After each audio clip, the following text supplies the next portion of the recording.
H.P. Lovecraft. It was the design of Angelo Ricci and Joe Channock and Manuel Silva to call on the terrible old man.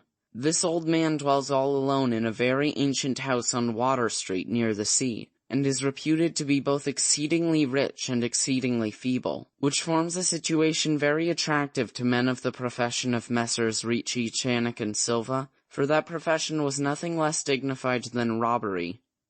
The inhabitants of Kingsport say and think many things about the terrible old man which generally keep him safe from the attention of gentlemen like Ricci and his colleagues, despite the almost certain fact that he hides a fortune of indefinite magnitude somewhere about his musty and venerable abode. He is, in truth, a very strange person, believed to have been a captain of East India clipper ships in his day, so old no one can remember when he was young, and so taciturn that few know his real name.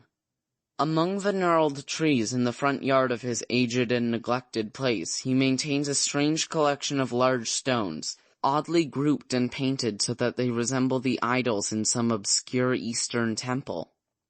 This collection frightens away most of the small boys who love to taunt the terrible old man about his long white hair and beard, or to break the small paned windows of his dwelling with wicked missiles. But there are other things which frighten the older and more curious folk who sometimes steal up to the house to peer in through the dusty panes. These folk say that on a table in a bare room on the ground floor are many peculiar bottles, in each a small piece of lead suspended pendulum-wise from a string.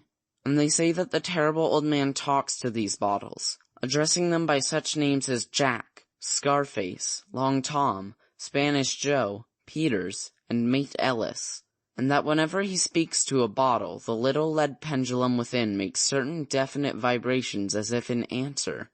Those who have watched the tall, lean, terrible old man in these peculiar conversations do not watch him again. But Angelo Ricci and Joe Channock and Manuel Silva were not of Kingsport blood. They were of that new and heterogeneous alien stock which lies outside the charmed circle of New England life and traditions. And they saw in the terrible old man merely a tottering, almost helpless graybeard, who could not walk without the aid of his knotted cane, and whose thin, weak hands shook pitifully. They were really quite sorry in their way for the lonely, unpopular old fellow, whom everybody shunned, and at whom all the dogs barked singularly. But business is business, and to a robber whose soul is in his profession, there is a lure and a challenge about a very old and very feeble man who has no account at the bank, and who pays for his few necessities at the village store with Spanish gold and silver minted 2 centuries ago. Messrs. Ricci, Channock, and Silva selected the night of April 11th for their call.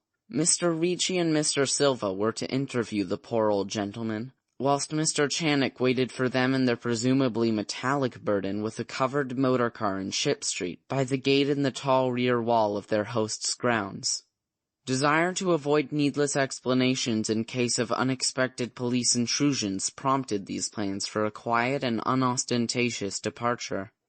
As prearranged, the 3 adventurers started out separately in order to prevent any evil-minded suspicions afterward.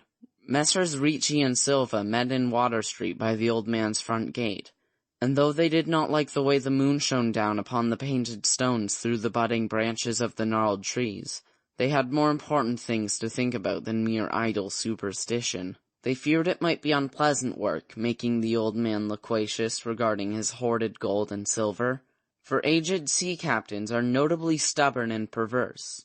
Still, he was very old and very feeble, and there were 2 visitors.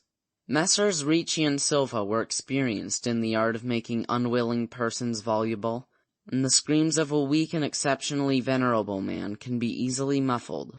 So, they moved up to the one-lighted window and heard the terrible old man talking childishly to his bottles with pendulums. Then they donned masks and knocked politely at the weather-stained oaken door. Waiting seemed very long to Mr. Channock as he fidgeted relentlessly in the covered motor car by the terrible old man's back gate in Ship Street. He was more than ordinarily tender-hearted, and he did not like the hideous screams he had heard in the ancient house just after the hour appointed for the deed. Had he not told his colleagues to be as gentle as possible with the pathetic old sea captain? Very nervously he watched that narrow oaken gate in the high and ivy-clad stone wall.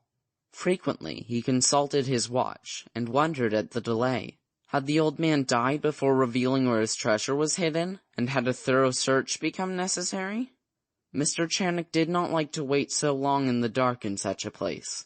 Then he sensed a soft tread or tapping on the walk inside the gate, heard a gentle fumbling at the rusty latch, and saw the narrow, heavy door swing inward. And in the pallid glow of the single dim street lamp, he strained his eyes to see what his colleagues had brought out of that sinister house which loomed so close behind. But when he looked, he did not see what he had expected, for his colleagues were not there at all, but only the terrible old man leaning quietly on his knotted cane and smiling hideously. Mr. Channick had never before noticed the color of that man's eyes. Now he saw that they were yellow. Little things make considerable excitement in little towns, which is the reason that Kingsport people talked all that spring and summer about the 3 unidentifiable bodies, horribly slashed as with many cutlasses, and horribly mangled as by the tread of many cruel boot heels, which the tide washed in. And some people even spoke of things as trivial as the deserted motor car found in Ship Street, or certain especially inhuman cries, probably of a stray animal or migratory bird, heard in the night by wakeful citizens. But in this idle village gossip the terrible old man took no interest at all. He was by nature reserved, and when one is aged and feeble, one's reserve is doubly strong. Besides, so ancient a sea captain must have witnessed scores of things much more stirring in the far-off days of his unremembered youth. End of The Terrible Old Man.